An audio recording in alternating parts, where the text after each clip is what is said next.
HelloFresh takes the guesswork and the extra hassle out of planning and preparing delicious meals for dinner. America's #1 meal kit, HelloFresh gives you over 40 recipes to choose from each week. And then your farm-fresh, pre-portioned seasonal ingredients arrive at your doorstep with simple instructions to help you feel like the master chef of your kitchen. And did you know that HelloFresh is cheaper than grocery shopping and 25% less expensive than takeout? HelloFresh has been an awesome addition to our household's dinner routine. We all get involved and cook together, following the pictured step-by-step instructions. It's a fun quality time and the meals are delicious. Give it a try and see for yourself.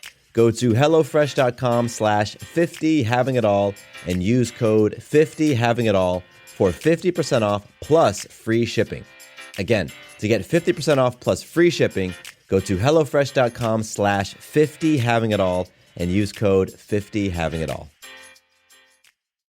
With the Lucky Land Slots, you can get lucky just about anywhere.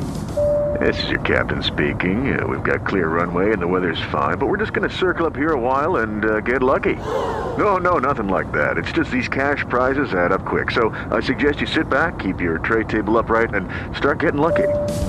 Play for free at LuckyLandSlots.com. Are you feeling lucky? No purchase necessary. Void where prohibited by law. 18+ terms and conditions apply. See website for details. Are you looking to really accelerate your personal growth?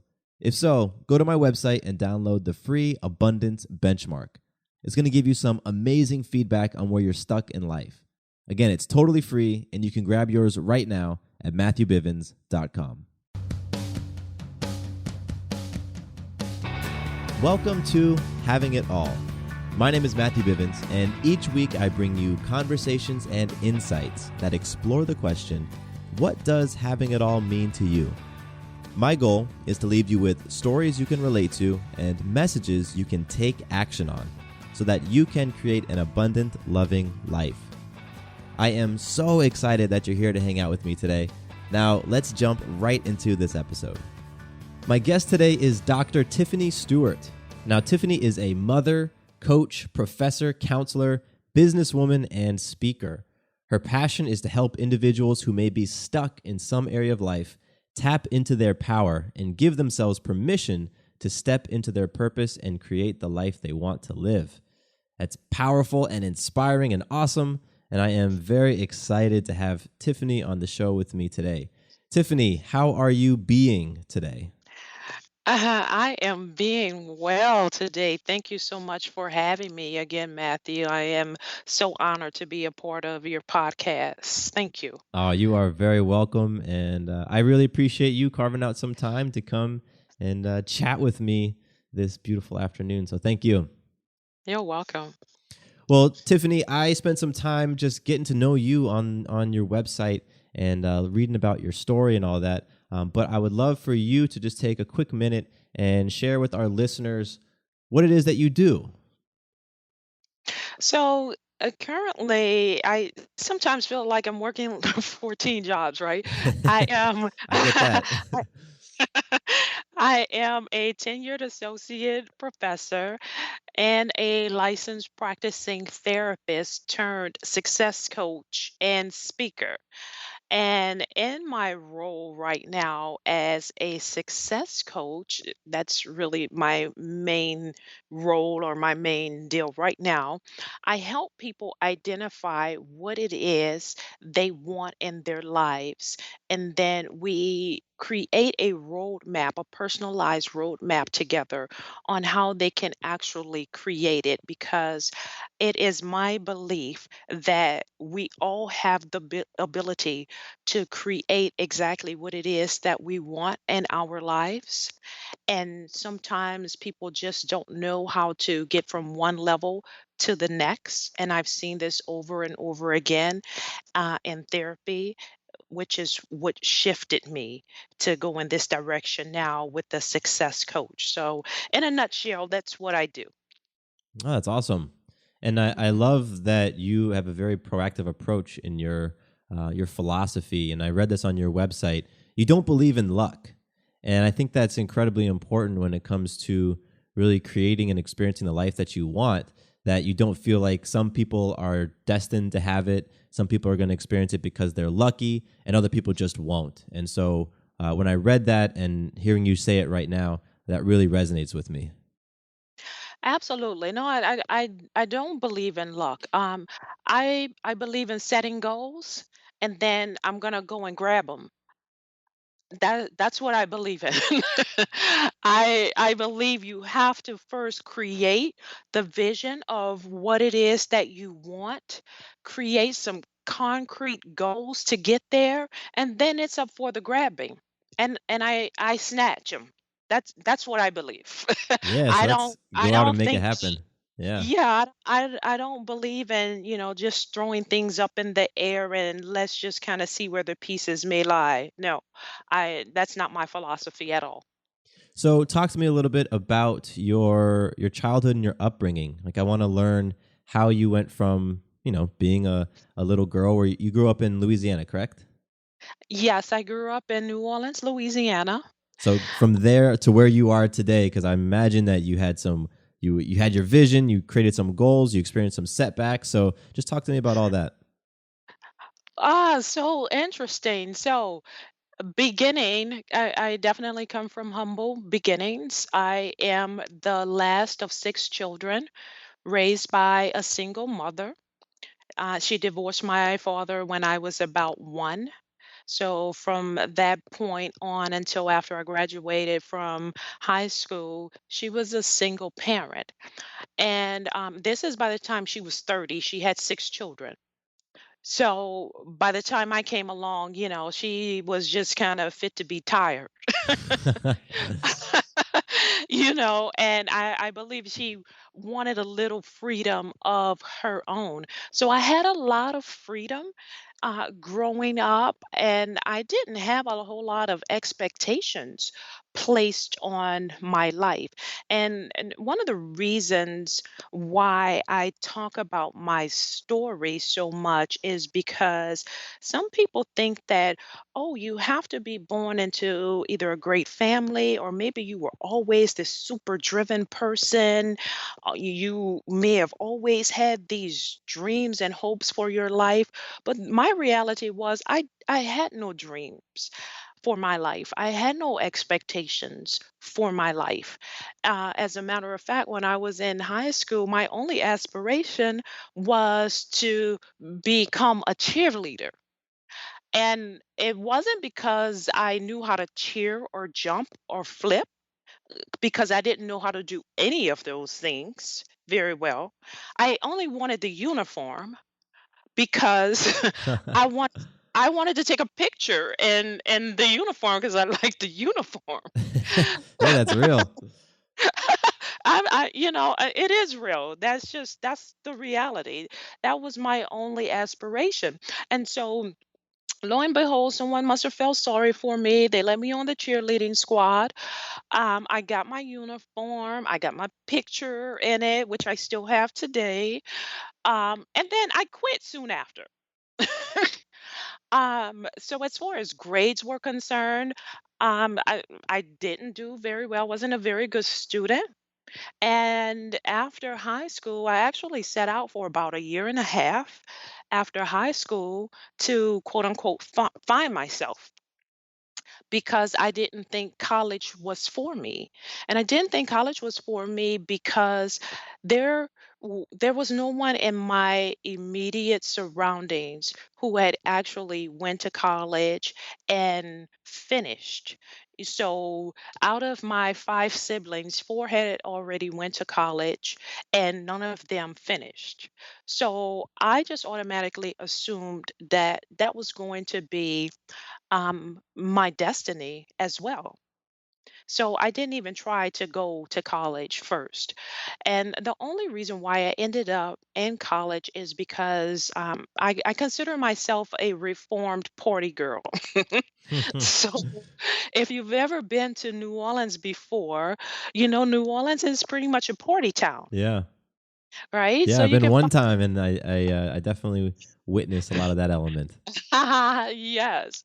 So you literally can go out in New Orleans every single night. which is what we did. Well, we went out 5 nights a week, me and my best friend at the time. We went out 5 nights a week. We needed 2 nights to rest, right? And, and people started asking me after I graduated from high school, "What are you doing with yourself now? What are you doing with yourself?" And I really didn't have a response. And I couldn't say, "Oh, I party every night." And I didn't really like the way that people responded to me when I said nothing. And so I came up with this bright idea. And, I talked to my friend and I was like, "Hey, I got a good idea. Let's go to college." And she was like, "No." And I was like, "No, no, this is going to be really, really great. Like, we don't even have to do well. At least we can tell people that we are in college." So that was my whole plan. I didn't plan on graduating at all. And she just was not having any part of it. But I went ahead and enrolled in college. And I had absolutely no intention again on graduating. And my second year of high school, I'm sorry, of college, I got into my first psychology course. And there was a professor, the professor of the class. Her name was Dr. Leary. And she walked into the class and she told everybody in the class that we were all capable of getting college degrees. Hmm. And she said, "Better yet, this is going to be the hardest part for you. If you can get through your undergraduate degree, getting a master's degree and a PhD even is going to be a piece of cake. You just have to get through this part and you can do it." And I was like, "Oh, wow." And then she went on to say how when she was a high school student that her transcripts looked like the alphabets. And I was like, "Wow, that's me." Yeah, so she was like, sound like she was you a few years Right. before, and she had then She gotten was to a different me. level. Yeah. She was me. And it wasn't because it wasn't that I had grades because I wasn't capable, or bad grades because I wasn't capable of getting better grades. It's just that no one had ever expected it from me. So I didn't place any expectations on myself either, and I just didn't Mm. try. And so this was the first time that I had ever had someone to tell me that this was a real possibility for me. What I like about your story up to this point is that you didn't necessarily have the beliefs of a person who would go on to, achieve the things that you've achieved and reach those heights. You weren't Mhm. born into the environment where you had the Right. conversation around you or any of those things, yet you're still able to do it. And what I love about your professor, her name was Leary. That's what you said. Leary. Yes, Dr. Leary. What she did is she held the space for you to step Right. into that greater version of yourself. And I think that's something that I truly connect with, because there's absolutely times when I don't feel like I had the upbringing that provided me with that springboard to get to the place where I truly want to go, or I don't feel like I was born into the environment that, kind of like the pressure cooker that turned me from a piece of coal into a diamond that now I can go and just conquer the world. But Right. you don't need those things all the time. You You had the person who held the space, and that was powerful. right. And sometimes all you need is that one person Yeah. to give you that hope. Just that one person. And she was it for me. HelloFresh takes the guesswork and the extra hassle out of planning and preparing delicious meals for dinner. America's #1 meal kit, HelloFresh gives you over 40 recipes to choose from each week. And then your farm fresh, pre-portioned seasonal ingredients arrive at your doorstep with simple instructions to help you feel like the master chef of your kitchen. And did you know that HelloFresh is cheaper than grocery shopping and 25% less expensive than takeout? HelloFresh has been an awesome addition to our household's dinner routine. We all get involved and cook together, following the pictured step-by-step instructions. It's a fun quality time, and the meals are delicious. Give it a try and see for yourself. Go to HelloFresh.com/50havingitall and use code 50havingitall for 50% off plus free shipping. Again, to get 50% off plus free shipping, go to hellofresh.com/50havingitall and use code 50havingitall. Hello, it is Ryan, and I was on a flight the other day playing one of my favorite social spin slot games on ChumbaCasino.com. I looked over at the person sitting next to me, and you know what they were doing? They were also playing Chumba Casino. Coincidence? I think not. Everybody's loving having fun with it. Chumba Casino is home to hundreds of casino-style games that you can play for free anytime, anywhere, even at 30,000 feet. So sign up now at ChumbaCasino.com to claim your free welcome bonus. That's ChumbaCasino.com and live the Chumba life. No purchase necessary. VGW. Void were prohibited by law. See terms and conditions. 18 plus. And so that started me on my academic journey in college. And I actually ended up becoming an honor roll student in college from that point. And then fast forward, I went on to obtain my master's degree and then later my PhD. Um, but there was always this part of me going through this that had this feeling that I'm am I really supposed to be here? Do I Mm. really belong here? Like the imposter syndrome. Yeah, I was just thinking of that when you said, "Do I belong here?" That imposter R- syndrome. Right. And so that was something that just kind of it stayed with me. It stayed with me. And so fast forward a little bit, I ended up getting into academia, which is it's really odd because it wasn't in my plan to become a professor. And then getting into academia, academia is a whole other animal in and of itself.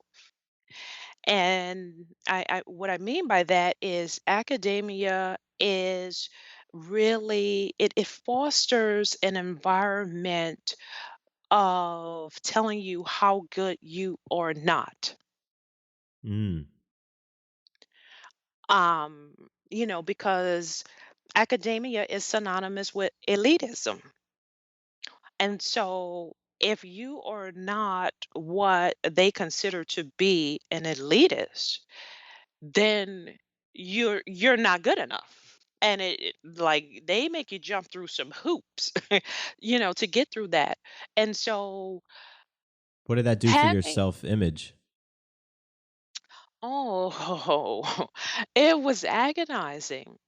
It was agonizing because you know what? I started drinking the tea. I started sipping on the tea, drinking on the tea. I started believing it. Believing I that you I weren't enough or that you weren't. Yeah. yes, yes. I started believing, that maybe I'm not good enough to be here. Maybe I chose the wrong path. Maybe this is not for me. And I started questioning every single thing that I was doing up until that point. And it was one incident that happened with someone who I looked up to very, very much during that time. And it was even this person who I consider to be someone close to me. And every time I would bring an idea to this person, it was never good enough. Just never quite good enough. Yeah, but no. Yeah, but no. Hmm. Which only continued to feed into what I was already feeling. And then it happened. That person brought back to me an idea that I had given to them about a year before that, only they presented it as their idea. Mm. Interesting. Yes, it was interesting. Um, and but it was good for me. It really was good for me in a sense that what I did was with that was I looked at the bigger picture and I remember staring at myself in the mirror and I tell this story often, but I remember this particular day and I was looking at myself in the mirror and I heard a voice say very clearly to me, trust yourself. Hmm. Trust yourself. And I just repeated it to myself over and over and over again. And that was really a defining point in my life and my career path because that's when I flipped the script now. I flipped the script at that point and I started trusting myself. And my mission now is to have everyone that I can touch tap into what it is that they want for for their lives without waiting on somebody else to tell them what that thing is for them. And for me to be that person like Dr. Leary was to me, to create the space to let somebody know and to give them the motivation and to walk them through step by step how you actually can create this for yourself and step into your own greatness. That's a beautiful mission. Hmm. So how did you like what did you do to work on that self-talk? When you started to drink that Kool-Aid from the folks in academia, when you started to Hmm. believe the things that they were saying, when you started to believe that you weren't enough, how did you shift that? Because I know like that resonates with me, and there's folks who are listening who Hmm. you start to get that momentum, you start to feel your mojo, and then something hits, that imposter syndrome sets in, and you then begin to question everything you're made of, question your decisions, question whether you have the what it takes to actually do whatever it is that you set out to do. So how did you Hmm. shift that? It was a lot of self work. I had to work on myself. I had to figure out first of all, what was it? What was it that was coming up for me that made me believe that I wasn't good enough? And I think what came up for me was that and of course, as a therapist, I kind of always go back to childhood, but Mm-hmm. it was the thing that no one had ever had any expectations of me, Mm. and so then when I started placing expectations on myself, I questioned it because up until college I didn't have any to meet. And so it was very, very difficult to figure out if I was on the right track. And then I started questioning, what am I really here for? How do I actually get there? And so it was about a 2-year process, to be honest with you, and it was an agonizing process because this was the one thing that somebody can't figure out for you. Ah, that's big. Yeah, it's something that has to come from within. And so I did a lot of self work, and I actually help my clients to go through this work also when we work together because sometimes you just don't even know what that thing is for you that keeps stopping you. And usually it's you Oh who's yeah. creating the barrier for you. Yeah, I mean, like, going back to what you said at the beginning, there's nothing that's holding you back. Like, you set the vision, you set the goals, and you go out and make it happen. And if that's the belief that you have, and that's all that you need to quote unquote succeed, then the things that are stopping you are truly you. Those Right, those limiting beliefs, those fears, all those things. So with right. you once you got clear on what was coming up for you, it was that you didn't have any expectations set as a kid, and you didn't know how to do that as an adult. What did you do Hmm. next? This like I want to basically, I want the person who's listening to this to have Hmm. some sort of process, or to hear how you were able to move through those limiting beliefs so that they can potentially take something from your story and apply it to their life. So during those 2 years, I went on what I call a journey, my journey. And I went on this journey to find out what my purpose was because that is what I was wanting to figure out. Up until that point, I had done everything that They say, they quote unquote, society or whoever says that you need to do in order to be successful. So even though it wasn't in my plan to go to college, I did it. Then they say, well, get an advanced degree. I did it. Mm. Then I went into academia. I was able to earn tenure and become an associate professor, which is not easy by any stretch of the imagination. I did it, but I was still miserable. I was still miserable. And so, for some people on the outside looking in, it looks to be a little selfish that you have all of these things, you have acquired all of these things, and you have all of these accomplishments and accolades. And then for you to say that you're miserable, can sometimes seem like you are ungrateful. Yeah. And it wasn't that I was ungrateful at all. Was looking for the bigger picture for my life at that point. And Absolutely. I Absolutely. Like that's one of the narratives that I when I started this show, was one of the things that I was very interested in shining some light on, this idea that from the outside, people can look like they have it all. You know, Mhm. they have the tenureship and the salary and the corner office and the house and the spouse and all of that stuff, but you can still feel so empty Right, and lost and without purpose despite having all those things, because that's really all they are. They're just things. And right, that's why the title of the show, all, ALL, is an acronym. It stands for abundant loving life. And that, right. that's what for me having it all is. So I'm so happy you brought that up as just what, you know, people can try to throw their guilt on you and say you need to be grateful for all those things, and that's true. As you agree, it's true. But Mhm. if you don't have that higher purpose, then Right. you can have all the things and it won't matter. Exactly. And that's what happened for me. I was miserable. Yeah. I was miserable, so I went on this journey to really find my purpose, Did you literally go on a journey, or are you speaking figuratively? figuratively. Okay.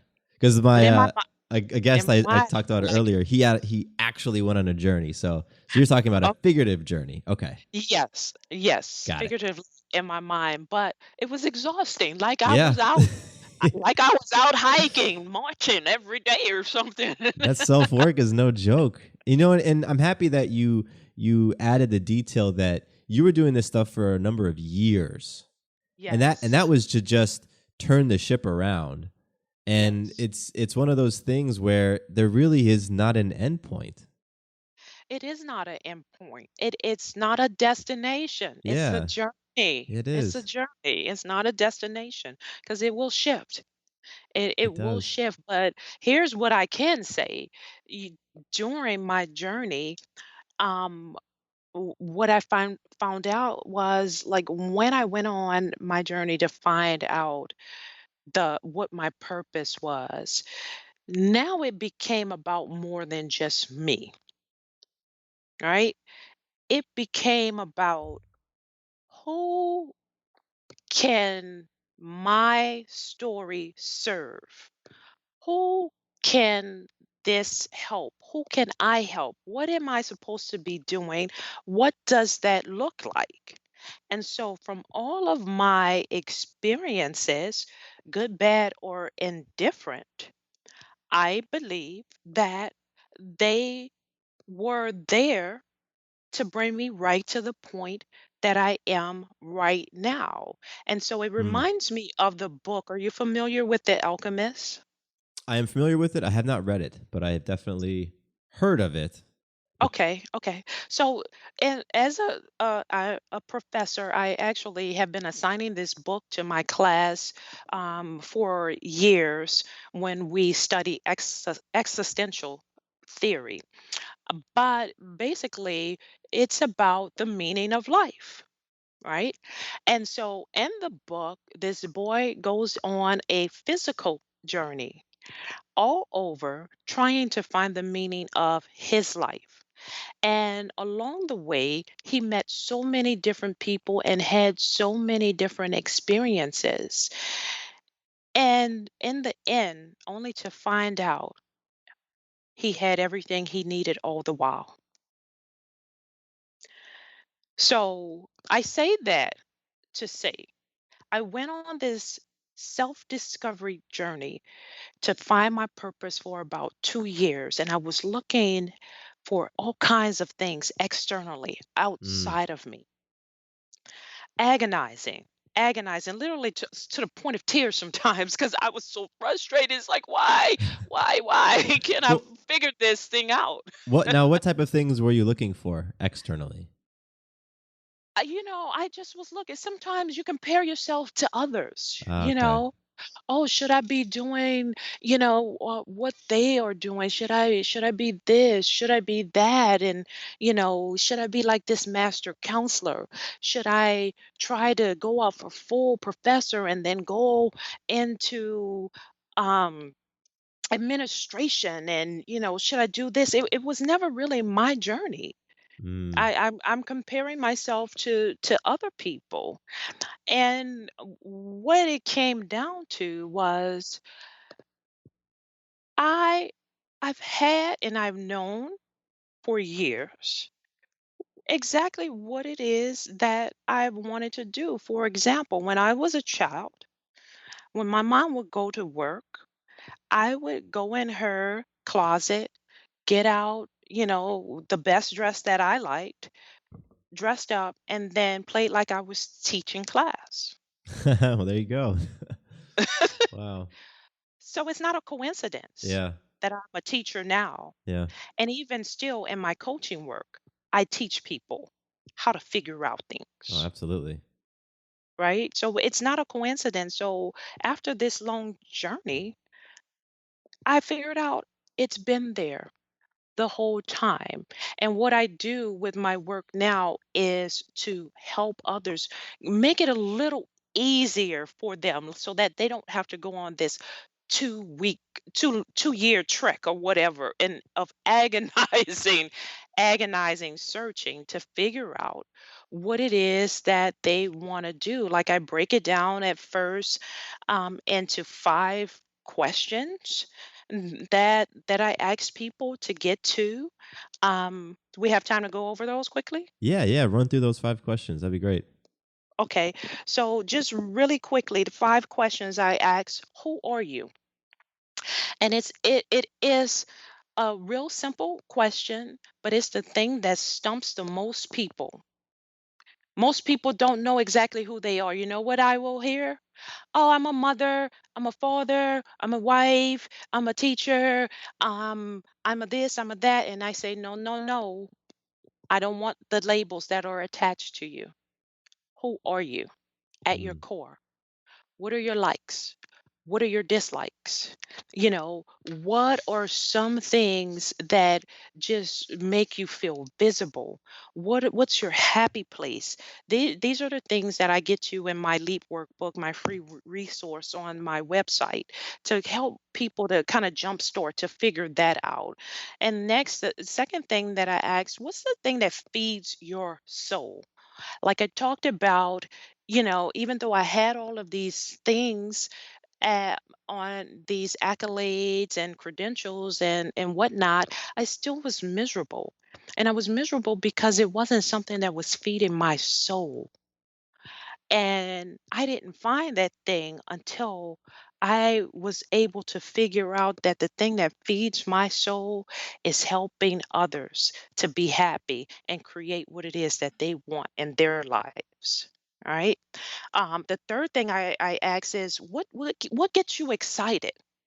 Because I noticed sometimes I gauge work, when I would do some of my work when my professor work, right? Quote unquote, before I went on this journey, like it would have me exhausted. I Hmm. would be exhausted, just reading through papers and grading, and my energy would be really, really low. When I talk about my work right now, oh my gosh, I'm so excited. You have to stop me. Like I told you earlier, like stop me because I may just ramble and talk too much. Like it's the thing that gets me excited. So I ask people that. I also ask if you allowed yourself to dream, what would you be doing? And Oh, this I is love the that thing that I question. feel like when we become adults, people stop dreaming. They stop dreaming because life gets in the way. You have to start paying bills and, life gets real. And it's like, I don't have time to dream. But I create that space for people and ask them to create a very vivid picture for me. And I want it to be so vivid that I want to be able to taste it. I want to be able to smell it. I want to be able to feel it. And I want to see all the colors that's involved in it. Create that for me. It's And powerful. then finally, I ask, what is the thing that you can do from sun up to sundown that does not exhaust you, that thing that you get lost in time doing? And I heard people talk about this before, and I just thought it was a myth because I had never encountered that before until I got to my work that I'm doing right now. And I totally get it right now because it is the thing I literally can work on from the time I open my eyes in the morning and until I go to sleep. I get lost in time. I don't have to eat. I don't even have to take bathroom breaks. Like I get so excited because I'm so involved into this. And a little hint about that. The thing that you could do from sun up to sundown, it usually consists of giving back to someone or giving a little piece of yourself. Because when you start to look for your purpose, you're operating now at a higher vibration, and you realize that your purpose is about more than just you. Mm, that's huge. It's about somebody else, right? Yeah, I think a lot of people when when folks have done the work that you've done on yourself and they come to whatever their purpose is or their mission statement or their big why, there is always an element of service in there, of giving Right. back, of contributing to a group or society or the world as a whole. And so I think that's powerful that that's in there, and those the questions like that are in there when you work with people.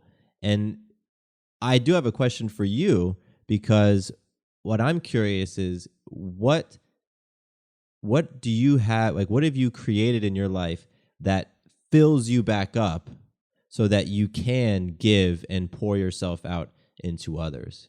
Because we've all heard the stories of the people who are, they're in service to people all day long, and they don't have anything left for themselves, for the other roles that they play. So what do you do to ensure that you are giving from a full cup?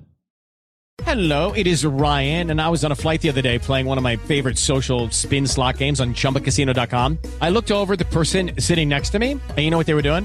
They were also playing Chumba Casino. Coincidence? I think not. Everybody's loving having fun with it. Chumba Casino is home to hundreds of casino style games that you can play for free anytime, anywhere, even at 30,000 feet. So sign up now at chumbacasino.com to claim your free welcome bonus. That's chumbacasino.com and live the Chumba life. No purchase necessary. VGW Group. Void were prohibited by law. See terms and conditions. 18 plus. With the Lucky Land Slots, you can get lucky just about anywhere. This is your captain speaking. We've got clear runway and the weather's fine, but we're just going to circle up here a while and get lucky. No, nothing like that. It's just these cash prizes add up quick. So I suggest you sit back, keep your tray table upright, and start getting lucky. Play for free at LuckyLandSlots.com. Are you feeling lucky? No purchase necessary. Void where prohibited by law. 18 plus terms and conditions apply. See website for details. You know, I take care of myself. And because I am a therapist and a professor of counseling, I teach this to my students all the time. So I know of the importance of taking care of yourself, whether it's physically, mentally, or emotionally. I'm on top of it all the time, or else I'm like the Tasmanian devil around here, okay? I get it. Yeah. You will not want to be around me. And so I am so fierce about taking care of myself and listening to my body for what I need in my life. Because you're right, that, especially if you're in a profession where you are constantly giving to somebody, helping somebody else out, Yeah. you're taking a little bit away from yourself each and every time. A little bit goes out, a little bit goes out. And you have to find a way to replenish that and within yourself.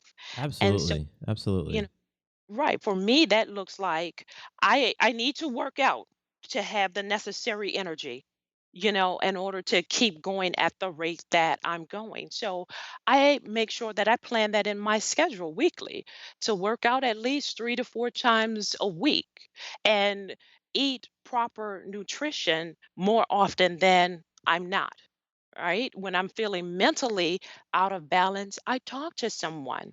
It could either be my boyfriend, one of my friends, or it's even been times when I've seen my own therapist. I stay on top of that regularly. When I feel like I'm out of whack emotionally, I do something that makes me feel good just for no reason at all. I may revert back to my old wild child ways within reason, of course, now. Um, but the point is, I stay on top of my self care so that I can consistently come back to myself over and over and over again and give myself what I need. Yeah. I'm so happy that you gave those specific examples and that you talk about giving yourself permission to do those things because I think a lot of times, again, from the outside, we can look at different people and look like I could look at you and say, "Wow, she's got everything. She gives all this, and she must just get refilled just simply through her job, through her profession." And I think No sometimes way. I think that's sometimes like that's the belief that, well, what we do just refills us. But what we're not seeing is the intentional self care that happens constantly behind the scenes to make sure that our cups are full so that we can then give them out to other people. And I'm a big fan of Tony Robbins, and I was watching his Netflix documentary recently, and Mhm. he's on stage for 12 hours a day, I think for like 6 days, doing this Mhm. conference. And those folks are seeing Tony on, like Mm, turned on mhm. and turned up, high energy, 12 hours a day for 6 days. But what they're not seeing is like the hour plus time for self-care that he takes in the morning of meditation and cold Right. swims and breathing exercises, like Absolutely. all those very intentional things that are part of our habits. They're habits that he's created. And so I'm happy that you talked about it. And Absolutely. It's vital. it It's is. vital. It is. It is. Mhm. And so I want to switch gears real quick because some folks might be looking at you like, wow, Tiffany's got everything. She's figured out all the self-care to make sure that she can give and still be filled up. She's got the career and she's got these degrees and all this stuff.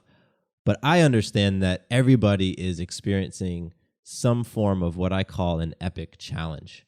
And so I want to talk Mhm. about that right now. And an epic challenge for you and the new listeners is simply an area of your life where you are feeling stuck. You're feeling stuck in your understanding or stuck in your ability to create something new, a new experience for yourself. And it can be in any area of life: sex, religion, finance, family, relationships. Nothing is off the table. And, it's epic, it's something big. And so, Tiffany, what I want to know now is, what is your current epic challenge? So interesting enough, Matthew, I like this question. Great. I like this question because again, I'm a therapist, right?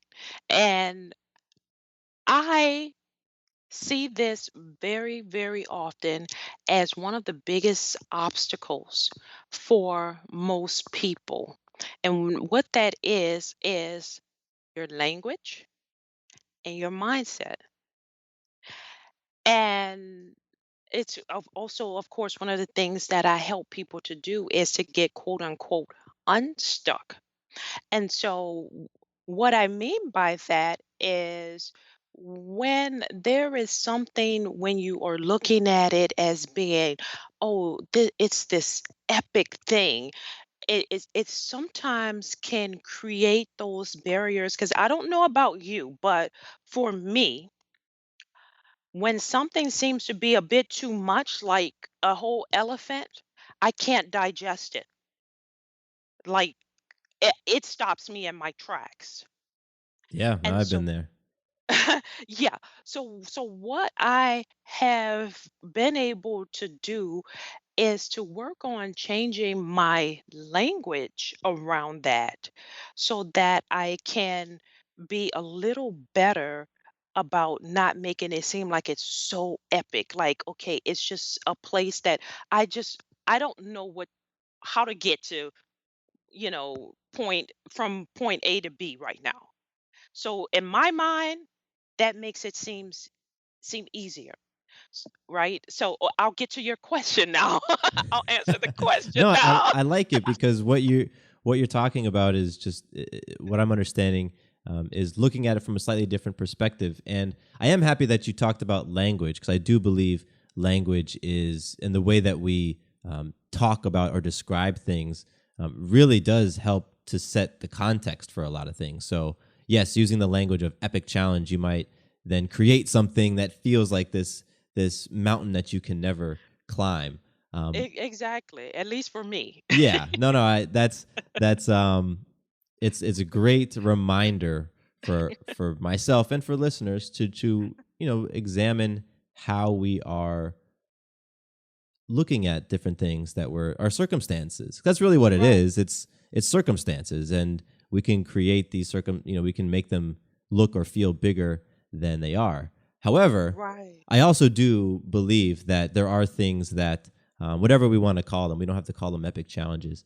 Something that you are feeling, you're feeling it in your body at this moment that, man, Uh-huh.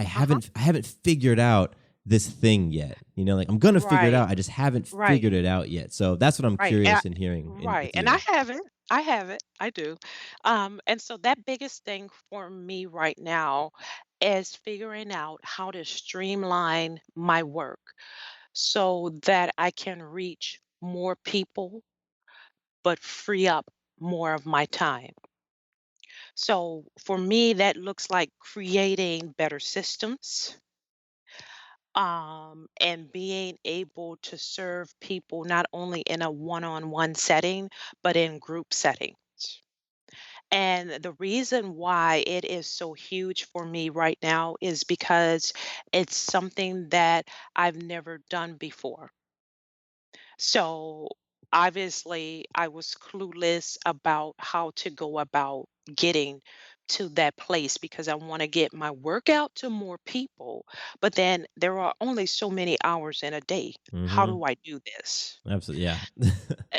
Right. So one of the things that I must say I like about me the most, I like that just statement. I like that. just in case you were wondering, one of the things I like about me the most is that I think one of my most valuable qualities is I have no problems with asking for help. That's I huge. Yeah, I'm never too proud to go out and seek help in areas that I just don't know about. And so, for specifically for this right now that I'm talking about, I hired a coach. I went to someone who had already been there, done that, knows how to do it, and could teach me how to do it. And so, problem solved. I asked for help. Help is usually there It is. whenever you go to seek for it, right? It shows up. So Is it easy, the process? Because we are in the process right now of going through that. It's not an easy process, but is it doable? Absolutely. Heck yeah, I say. It's absolutely doable. What I like about your example is that the coach hired a coach. And I think that's a huge, huge thing for folks out there to just understand that, like, when people are at the top of their game, they're not doing it alone. Absolutely.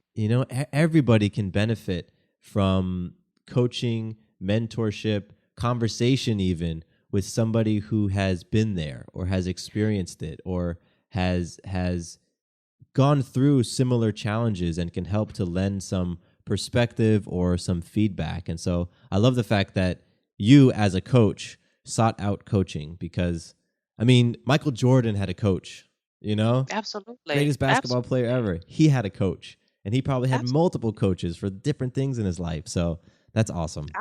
Absolutely. And I say to everybody, there is not one successful person on this earth who's been able to do it alone. So Oof. why would you? Yeah. Why would you try to do it? It makes no sense to me. That's that ego. I mean, I've been there, like people have heard that, like, you don't do anything alone. And sometimes I'll Yeah. say, like, even if you're just going to drive to the store, right? You didn't Mhm. build that car. You weren't the one Mhm. who brought that gas to the gas station that then was able to get it into your vehicle. You weren't the one who Right. drove that food there. So you don't do anything alone. However, there are times when, like, I'm sitting here in my office right now where I do my podcasting, and I might be in here doing some business stuff later on in the evening, feeling like I have to do it alone. And Mm. it's that ego that just creeps in there. So I'm happy you said that also, that you don't have to do things alone. And it's really, I think, the mark of humility and power, courage to ask for help and to understand that you don't have to do things alone. I think at times people can look at those two things as a sign of weakness. Right. But here's the thing that I say about that. In order for you to be a good leader, you have to first know how to be a good follower. Mm, They go hand in hand. yeah. Yeah. As simple as that. Hmm. I love that. Um, Yeah. Tiffany, I have a question for you. This is something that I ask every person who comes on this show, and it has to do with the name of the show. So, Tiffany, what does having it all mean to you? Having it all to me means having the work life balance through freedom and flexibility.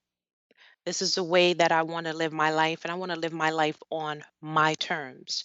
And so to me, that means having the freedom to set my own schedule, be at home with my family every night to cook dinner and eat dinner with them and nurture those relationships, to work only with clients that I love working with, doing what I feel is my life's work, which is helping them create the life that they want, and also being good to myself.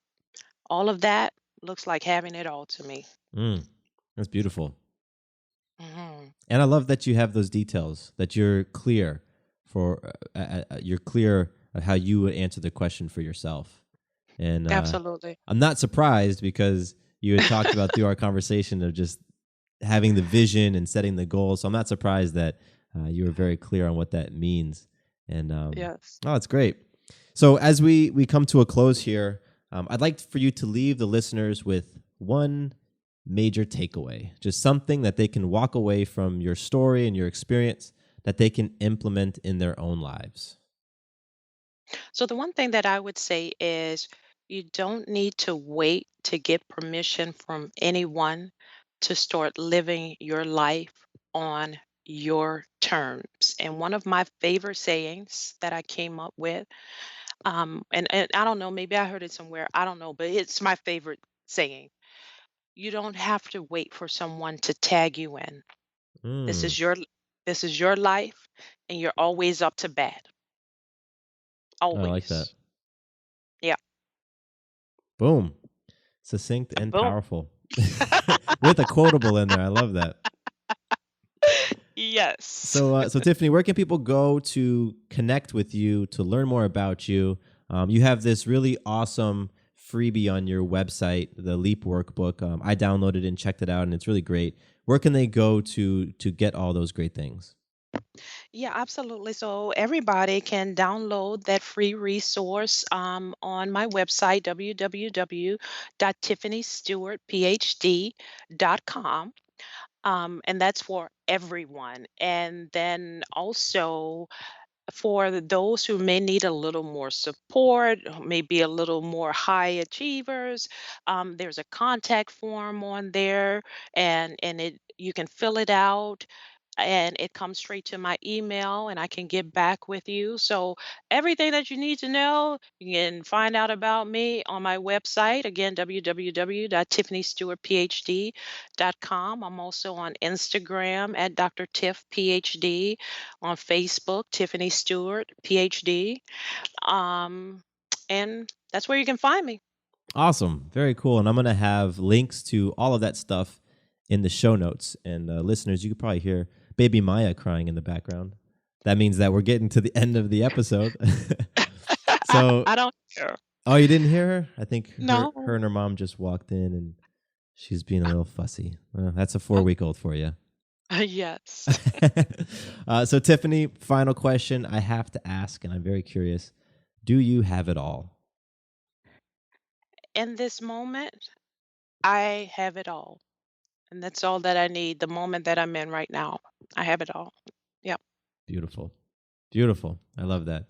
Tiffany, thank you so much for being my guest today, for creating some time to just hang out, the space to have an awesome conversation, and just opening up. I really do appreciate it. Thank you, Tiffany. Thank you so much. It was my pleasure. I appreciate it. 2 quick things before you leave. First, did you know that the Having It All podcast is a part of the Fireside Network? Yep, we are one of the esteemed shows that calls Fireside Network home. That means if you ever want to listen to a show outside of iTunes or Stitcher or whatever your favorite podcasting app is, all you need to do is visit firesidenetwork.com and under shows, select Having It All. From there, you can access all the episodes, see the show notes, learn about my guests, and more. Second, I am very excited to announce that my brand new website is live. Visit MatthewBivens.com and you can learn more about me, get plugged into an accountability group, and pick up some free content like the Abundance Benchmark. I am all about helping you not only identify what your ideal life looks like, but also helping you on your journey towards it. I want you to experience more abundance and love in your life. So, again, you can find out more information about all of that great stuff at MatthewBivens.com. Thank you once more for listening to the show, and here is to you having it all.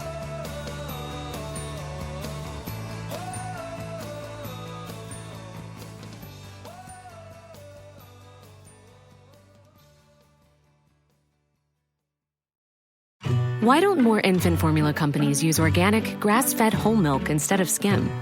Why don't more infant formula companies use the latest breast milk science? Why don't more infant formula companies run their own clinical trials? Why don't more infant formula companies use more of the proteins found in breast milk? Why don't more infant formula companies have their own factories instead of outsourcing their manufacturing? We wondered the same thing. So we made ByHeart, a better formula for formula. Learn more at byheart.com.